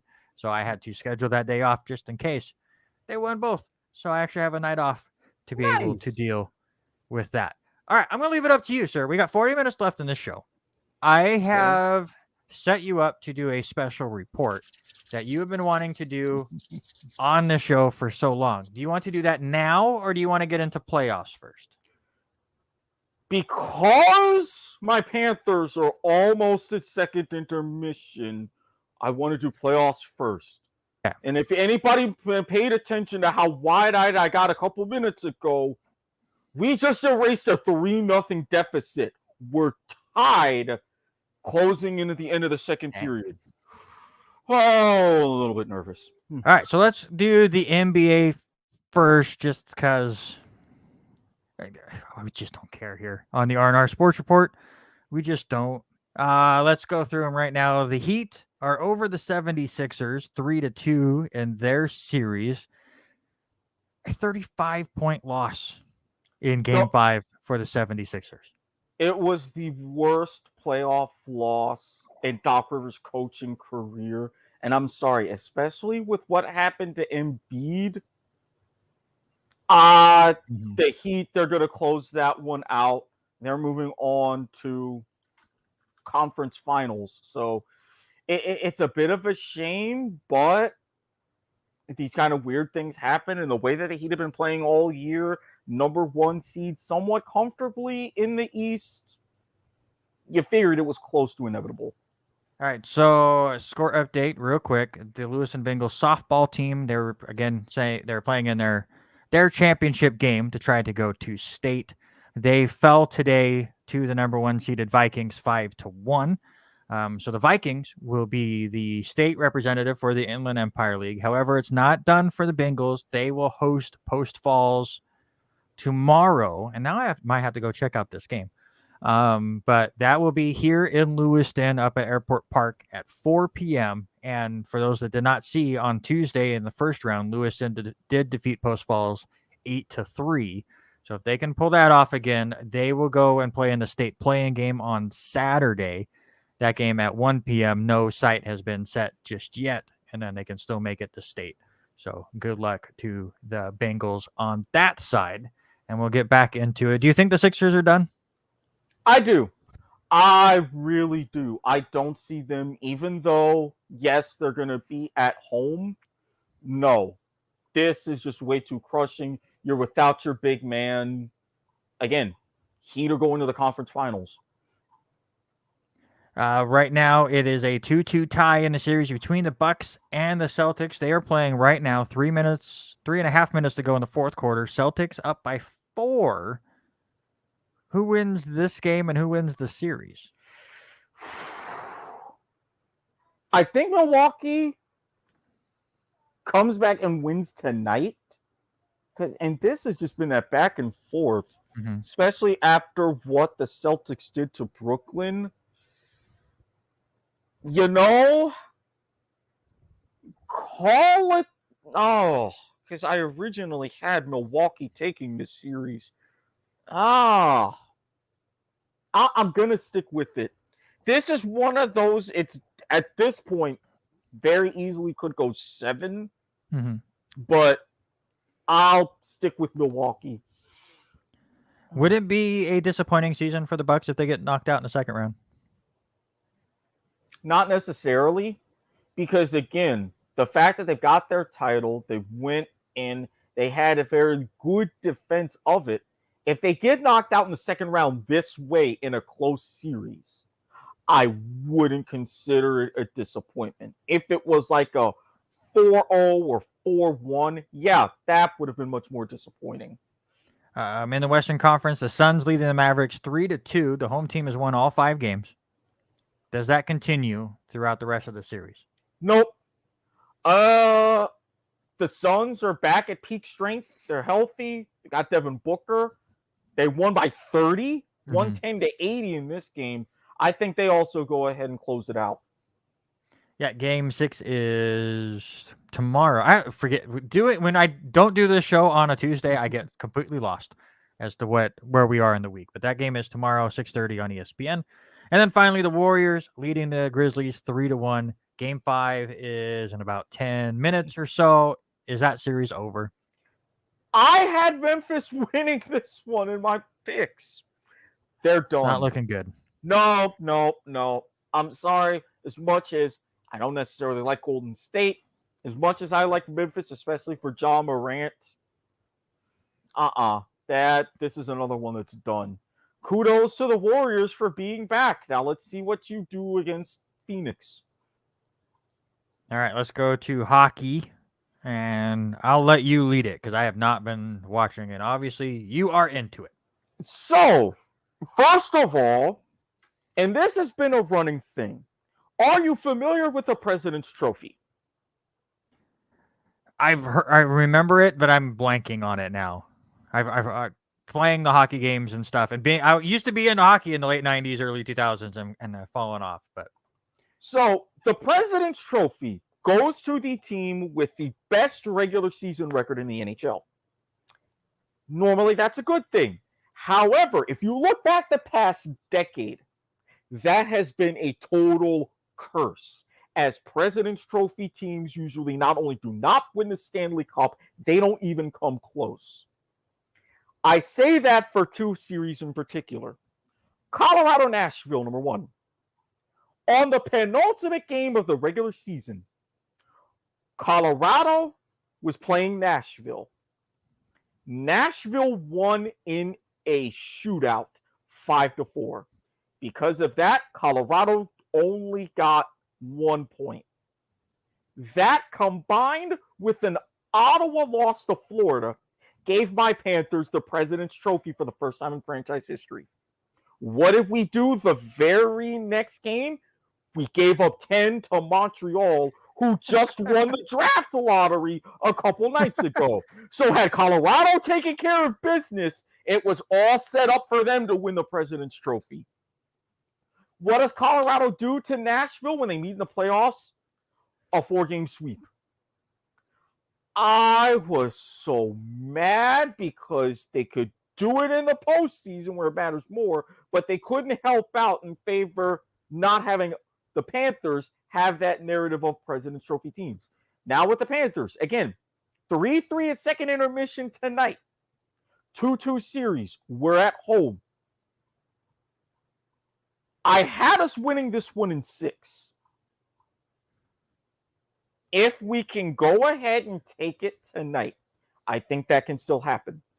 But if you're looking for arguably the most entertaining series, even though it's 3-1, and then Harry had mentioned this in the comments, Penguins, Rangers, Sidney Crosby, Evgeny Malkin, their last run, Alexis Lafreniere with the Rangers, very heralded out of juniors. The Rangers are actually in a position to make this one potentially extended. And then, of course, you have the other series, Toronto and Tampa Bay in the East, which I've also been keeping a major eye on. Panthers, if we hang on, we're going to face the winner of that one. Toronto trying to exercise their playoff demons. Tampa Bay trying to go ahead and become the first team since the Islanders of the 80s to three-peat. That one is Toronto up 3-2. So does Tampa Bay have a little bit of magic in them? You've also got the Wild and the Blues. I'm going to double check. Minnesota, I believe, is up 3-2 in that series. Nope, St. Louis is up 3-2. Okay, so wow, They've won the last 2 games 5-2. Yeah, St. Louis actually came back and won because that was, believe it or not, Minnesota early. And that's been another one of these themes. A lot of these games have been blowouts. 5-2, 6-2, 7-3. And this has been one of those, you don't see playoff years like that, where even though the series are close, the games are not. Edmonton and LA, for example. The Oilers were the first team in playoff history to lose their first game and then win their next 2 by 6 goals. That's really disappointing because obviously playoff hockey is so much fun. I haven't gotten into it just yet with how busy things are. Oh, yeah. And Robert and I both were like, all right, we're going to get into hockey again this year. Yep. It's on ESPN Plus. Yep. And then my ESPN Plus went bonkers on me and was not letting me adjust my Disney Plus bundle thing from what we had. So it took a few months, and then we finally figured it out. So now I have it. I just haven't been watching as much as I had planned to. But usually hockey, playoff hockey time is the best to go in. And I know earlier there was like a double or triple overtime game earlier on in the year. But that was the Pittsburgh Rangers series. That had a triple overtime game. So I need to get back into it, but hearing all these 6-goal blowouts, like, you don't go 6 goals in hockey. It's been weird, but you still, like I say, Pittsburgh Rangers, and also keep an eye on Johnny Hockey himself, Johnny Gaudreau, Calgary and Dallas. There's intrigue in the series themselves. as long as you're willing for the individual games not to be super, super tight. So obviously, I'm sure you have announced this on your sports report, but give us your NHL champion prediction. Oh,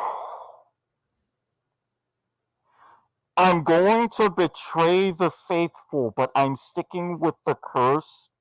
I do not see my Panthers winning the cup.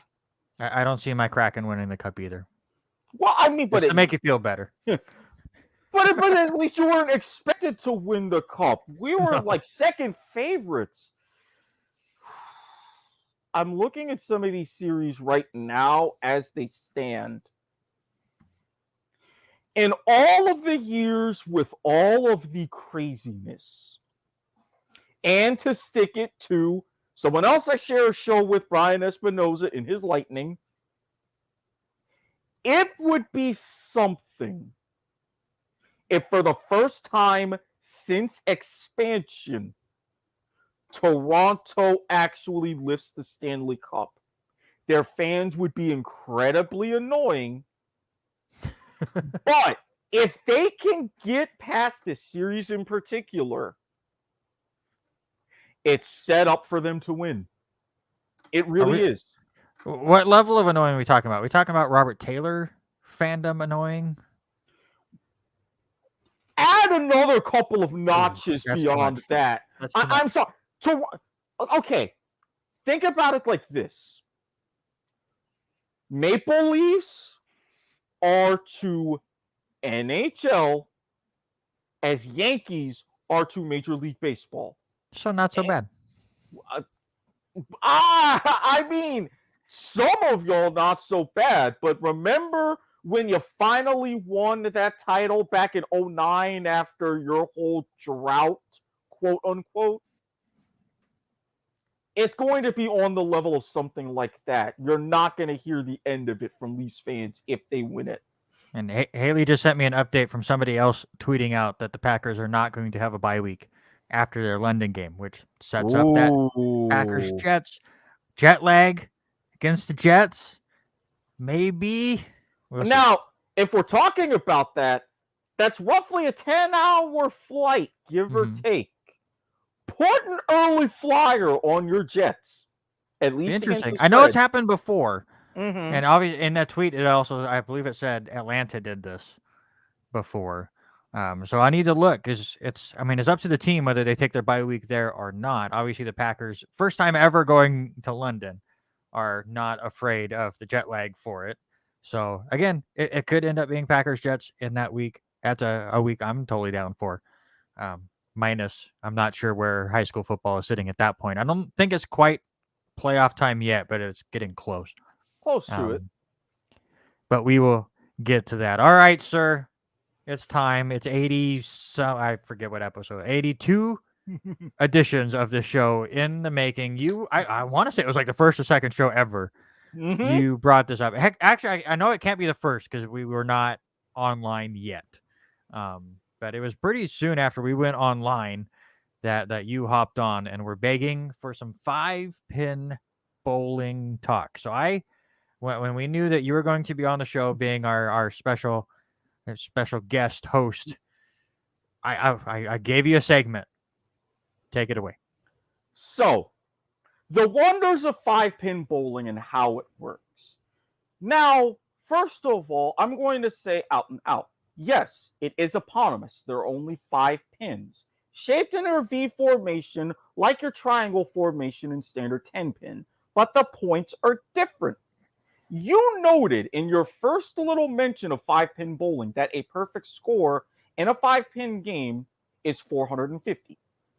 The reason for that, you have your head pin right in the middle that's worth 5 points. Your next 2 pins off to the immediate sides are 3 points apiece. And then your pins in the far back, left and right corner, are 2 points apiece. So, your maximum in any particular frame is 15. You get your 12 strikes, 450 points. Look at that. I give you some visual help. Yeah, your left 3-pin, your right 3-pin. Thank you very much. And if you ever see a 5-pin scorecard, if you denote that H, that means they only knock down the head pin. If you see an L or an R, that means that only those respective corner pins are remaining after that first ball. Now, one key difference in between 5 and 10-pin bowling, in 10-pin, you only get 2 tries in a frame, except for the final frame, which you get 3. In 5-pin, you actually get 3 in every frame. So there's a lot of different ways that you can get those of 15 points. Plus, with your standard size bowling ball, complete with thumb and finger holes, your 5-pin bowling ball is much smaller. It's about the exact same size as a duck pin ball. And for those of you also familiar with candlepin bowling, it's only a little bit larger than a candlepin ball. Normally, you don't have any finger holes in it, but there is one company that do make 5-pin balls with thumb holes.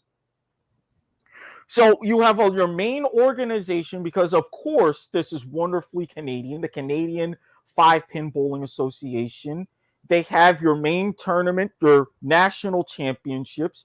And for a while, there were 2 different national championships, because in classic Eastern Canadian versus Western Canadian fashion, there was a divergence in the set of rules. Needing to knock down a corner pin to clear a frame. Having the rings around the pins versus not. So from the 50s up through the 70s was a little bit of turbulent time in the field of the sport. But in 72, all of the rules were unified, and you've only had one champion ever since. You have some very big 5-pin bowling lanes all across the Great White North. The big ones in Ontario, some in Alberta, and we're talking as wide as like 16 lanes. It's fantastic. I've been trying to get it down here for forever, because personally, to me, especially with the strategies and the particular necessary foot placement for 5-pin bowling, much better than 10-pin. Plus, for those of you who want to try to be fancy and think you can just loft the ball down the lane, no.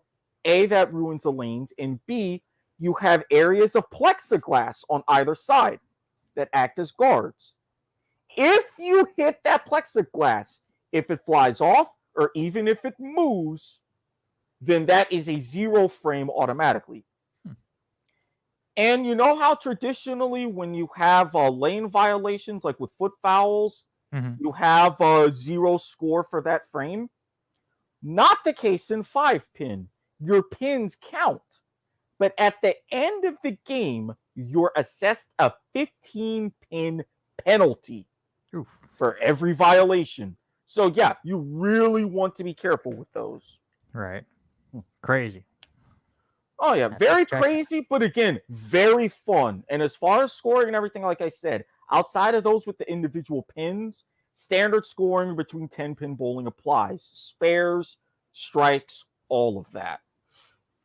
So definitely check out some 5-pin. Canada comes up with some goofy sports. That and curling are just... I love curling. I'm about to say, do not deface the good name of curling. Curling is like the only winter sport I watch.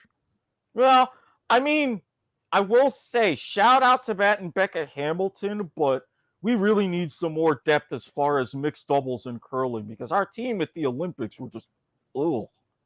If that's what we got when we don't have them available, it's just ouch. Yeah, the men always are in the mix. They just didn't get it done this time.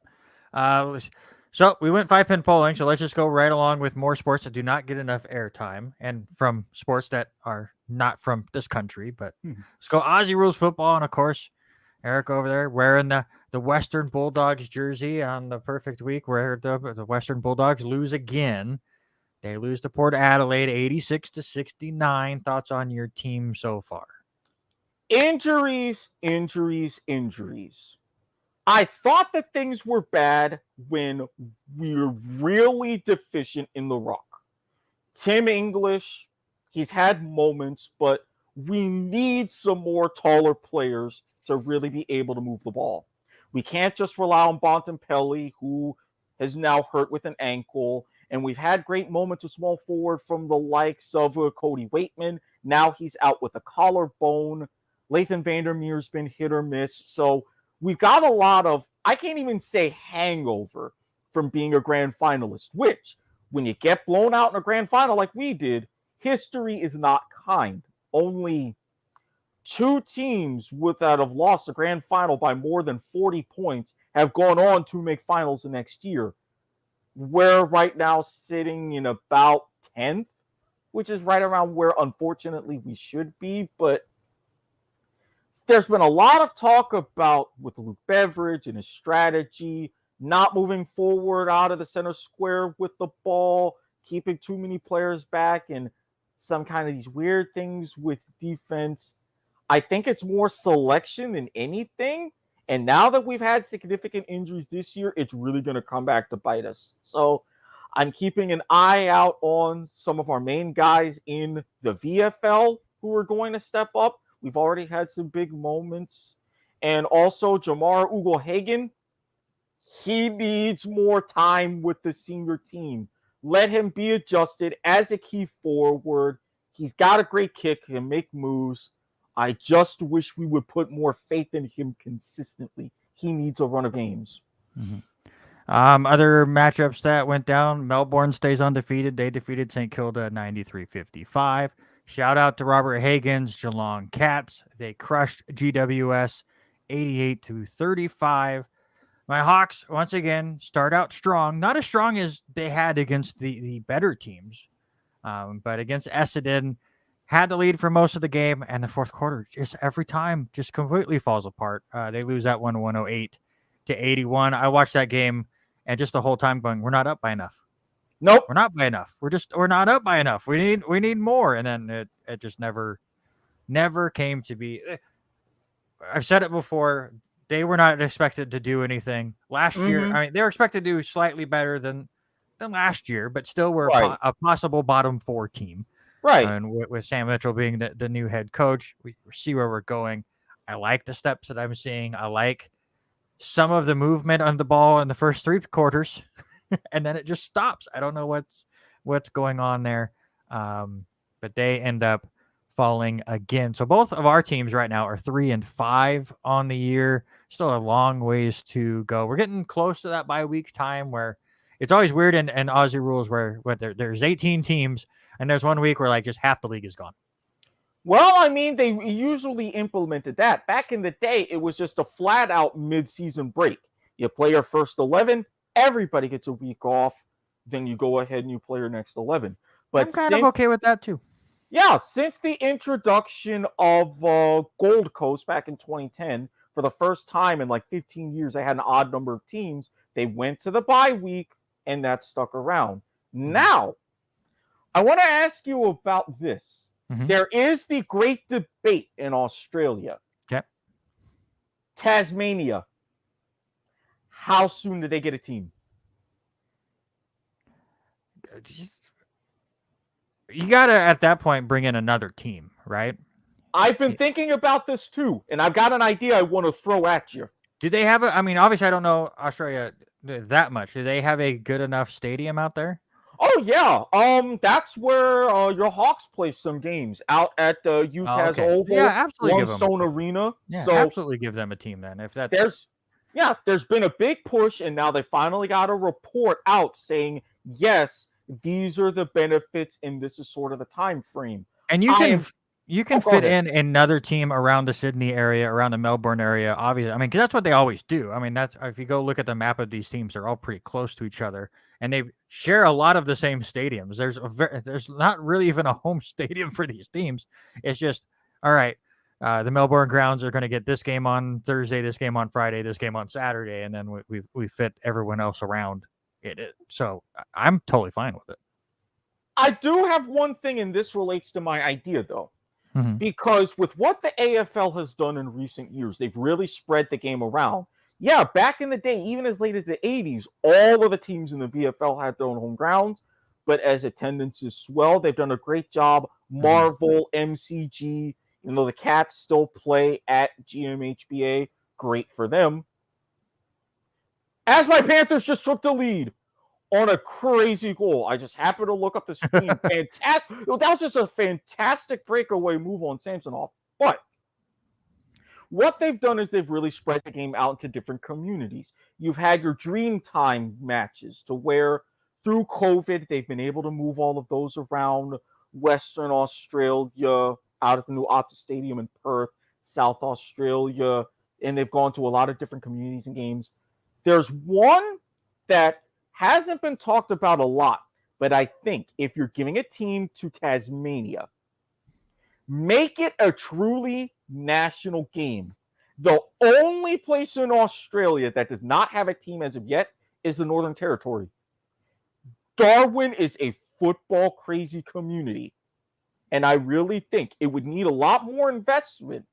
But hopefully, if they can organize to around the same time as they give a team to Tasmania, they give one to the Northern Territory, it would be perfect. Now, here's what I would do. Currently, the 18 teams play a 23-week schedule, 22 matches in the bye. Yep. I would shorten that. Really? 20 teams, 21 weeks. You still keep the bye, but only 20 regular season, home and away season matches. You play everybody once, and then you have your extra rivalry match. So you would still have 2 showdowns for South Australia, Sydney, Q Clash, Western Derby, all of that. So you would have, did Rangers apparently closed it out? Rangers ended up winning 5-3. Okay, so Rangers do end up forcing Game 6. I said that was going to be interesting. So you would still have all of that in your schedule. You would still have a couple of extra home and away season matches. So overall, you would still have those net games. Plus, with the fewer home and away matches, you would have my perfect setup for an expanded final series. No, their finals is good. I love their playoffs. Don't mess with it, please. No, I'm not going to mess with it too much. Let's hear it. I want to hear it, but I'm going to disagree with it because it's perfect. It's 10 teams. Too much. I already hate it. But, it's not going to be like the 10 teams that they suggested to where you fight with the wild cards and you have the final 8 right now. What I would do is basically double what they had with their 5-team playoff throughout the 70s, 80s, on into the early 90s. Your top 2 get a bye. No, I already hate it. But go ahead. 3 through 6, they play each other in first-round qualifiers. 7 through 10 play each other in first-round eliminators. Your first-round qualifying winners play your top 2 seeds. Your first-round qualifying losers host your first-round elimination winners. And from there, it would progress just like the final 8 we have today. So, well, that would more turn into just a regular bracket at that point. Not quite, because that's exactly how they did it with the final 5. So, your 2 qualifying winners would naturally be seeded. The lowest winner would play the 1 seed, highest would play the 2. That team, those 2 winners would still get byes into the preliminary finals. And then you would have your team seeded as far as qualifying losers and elimination winners for them playing each other in what would essentially be those second round elimination finals. What we would have as your 5 through 8 elimination finals today. So I'm keeping the integrity alive with the final 8. It's just the final 10 would be double 5. Still with, your double chance and everything else. The only thing I have a big issue with that is that's 50% of the teams making the playoffs, and to me, it's just too much. All of these, that's why I can't get into the NBA and hockey as much. It's like obviously hockey playoffs a lot different because upsets can happen all the time. But when you have over 50% of your teams making the playoffs, it's just, to me, it's too much. And I think half is the cutoff, because if you think about it, you're still giving like your top 6. Because as of now, not everybody's like my Dogs who can win a premiership from 7th. You realistically have to be in the top 4. Under my system, especially with fewer games, your top 6 would still be going in to those 5-week final series as favorites. I don't see a problem with that. Yeah, I guess we will see how it goes. I'm fine with it expanding. And you know what? You get a Tasmania team out there, and that's where Clarko goes to coach. I mean, I think that's how you sell that. We have a new team, and Clark. I mean, because everyone's trying to figure out where he's going to go coach, anyways. Go make him the coach of this new expansion team. I mean, if they can get it going, say no later than 2024, so he's not out of the game that long, I think Clarko would be a perfect hire on the Apple Isle. I'm liking your idea. Look at other sport. Well, actually, let's look at. We haven't looked at the schedule yet. We went on a tangent. Where did my thingy go? There we go. Games to watch. And by the way, they're back on Fox Sports. We did not mention that last week because it came out like literally the next day. Eric, can you look up the games that are on TV this week? I can do that right now. Well, I go through some. We'll focus on the ones that are close to us. But obviously, your Western Bulldogs are the first game this week, but that's 2:50 in the morning Pacific time. So they take on Collingwood. That's on Friday morning. Friday night, Hawthorne will play Richmond at 8:45 p.m. Pacific time. Hopefully, Hawthorne can figure out how to play all 4 quarters. Harry, if he's sticking around, his team's been horrible, but we didn't expect. No surprise there. But North Melbourne will take on Port Adelaide at 9:10 p.m. on Friday night. And then also Friday night, Geelong will host St. Kilda. What is it? 11:35 p.m. Pacific time. And the one we were laughing about, the undefeated Melbourne team is playing West Coast, who's like the Houston Texans or the Jacksonville Jaguars of Aussie rules football. And if you bet $1 on Melbourne and they win, you'll win $1.01. Not get $1.01. It's you will turn your dollar into $1.01. So you're betting $1 to win 1 penny if you pick Melbourne to win that game. Honestly, with the way West Coast has played, the way that they've been hit by COVID, the fact that against Brisbane, they scored 7 points in the first half. It's horrible. 7. I mean, the spread on that one, Melbourne favored by 56.5. To me, it seems viable. Very viable. All right. Did you find the Fox Sports games yet? I found the ones on Fox Sports 1. So we're looking at 5 a.m. Eastern, so 2 a.m. Pacific Saturday. You've got the Swans and the Essendon Bombers in Sydney at the Sydney Cricket Ground. And then, have I got that right? Oh, I just had it. There we go. That will be 10 p.m. Pacific Saturday night. Also on FS1, the other Sydney team, GWS, they are hosting the Carlton Blues. Mm-hmm. So now I'm going to then I just found it, Fox 2 at midnight Eastern, so 9 p.m. Pacific. It's the wonderful North Melbourne Port Adelaide game is what we get. I might watch that one out of sheer pity. Oh, yeah. Emphasis on might. If you are curious to ever find those schedules and you want to get into Aussie rules football, Robert and I praise it all the time. Robert's got into it last year. Eric's been a fan for years. I've been a fan for about a decade or so. AFANA.com is where you can find the TV schedules. Just make sure you click on just Fox Sports 1 and 2. Fox, if you have Fox Soccer Plus, they replay them all the time. Mm-hmm. But it really messes up looking up these schedules.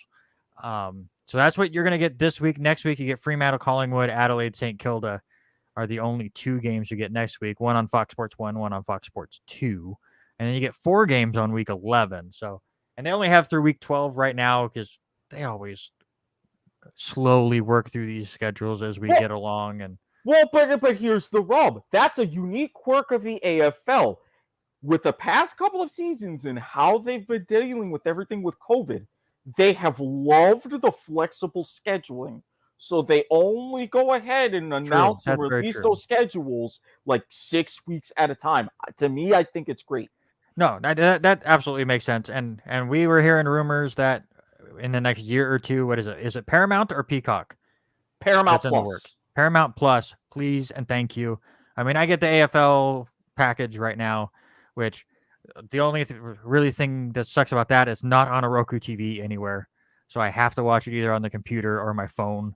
I would like to be able to just kick back and just turn on the game on my TV. But that's neither here nor there. Other sports, as we finish up this show, PBA has hit their finals of their playoffs. And it will be Tommy Jones, which I got right and Robert got wrong. But it will go against Kyle Troop. Robert and I both went with Chris Prather. He was part of the house. We loved him. But Kyle Troop looking to defend his title. Won on Mother's Day, which is still a fantastic moment for him, as he had lost his mom last year. Was very, very close to his mom. And such a touching moment. He throws the strike to win his match against Chris Prather. And as the ball is halfway down the lane, says, "Thank you, Mom." Gets the strike, wins it. And you can just feel the emotions hitting him. But it'll be Kyle Troop and Tommy Jones on Sunday for that finals. On the PBA, the weather one. We'll go ahead and say Max Homa won it at 8 under, but everyone shot amazingly on Thursday, and then the weather came out in force. Joel Damon was 8 under after the first round, finished 8 over par, as he just got completely destroyed by the weather and some bad shots in there. He ends up finished tied for 51st. Next, it was ugly. I watched some of his Friday round, because the really cool thing about him and being a native of the Lewis Clark area, going to Clarkson High School, and Gino, I went to school with, being his caddy. They're both very entertaining. They end up on the ESPN Plus featured group all the time. They were on Friday. It was not pretty at all. But the Byron Nelson Classic is this weekend. And then right after that, you get the PGA Championship, and then we get into a bunch of majors in very quick concession there. I'm looking through Robert's This Week in History. How about this for you? It's good that you're here for this. In 1866, this week, Aussie Rules Football was created. And the city of Melbourne. Now, keep in mind, this is when it was officially codified. The first recorded official matches were back in 1858. 1971, Joe Frazier beat Muhammad Ali at Madison Square Garden. That happened this week. In Candlestick Park in 1975, Bob Watson scores the Major League's 1 millionth run. That's a fun stat, I guess. And then in 2010, Dallas Braden pitches the 19th perfect game in Major League history against your Tampa Bay Rays. Just not to rub it in. But. So not only does he send me the pictures of Wahlburgers, knowing that it was a likelihood I would be on, he threw that for Yeah. You have to get back at him. You come back next week and get on him for sure. All right. You got about a minute. Go ahead and plug one more time everything that you do. And again, you have a minute, so it's going to be tough. At Squid Sports Head on Twitter. American Whammy Podcast on Twitter for all of my shows on the network. Mm-hmm. Facebook, YouTube, W2Mnet, Rebrand in Progress, Twitch.tv, AWP Podcast. I've got shows like 5 days a week. Yes. Sometimes 6. And don't forget, tomorrow, Broadhurst Watkins Sports Report, they will have their reactions most likely to the NFL schedule officially coming out. So definitely check them out. I will be on most likely as well, talking about what I think of the schedule and if that week 6 is legit, whether I like that or not. But Erik, thank you so much for filling in this week. Always been a big fan of the show. You and I have been friends for years now. We always have been bouncing back on shows, and we still bounce ideas off of each other because for some reason, even though we don't have a lot of time, we still think we have more time for more crap. I know, right? It's amazing. And here I am. I'm already doing like a random thoughts idea for something else I've got. I don't know. I'll be stopped soon enough, but always Maybe. glad to come in and pitch hit. Well, we definitely appreciate it. Robert will be back next week. Again, it will be on Tuesday, most likely. Time to be determined when the opening round stuff gets announced later this week. So keep your eye out for all of that. I'm going to let Erik get out of here because his team has about 8 minutes left in his game. Let him freak out in peace. But for now, that's Erik. I'm Randy, and we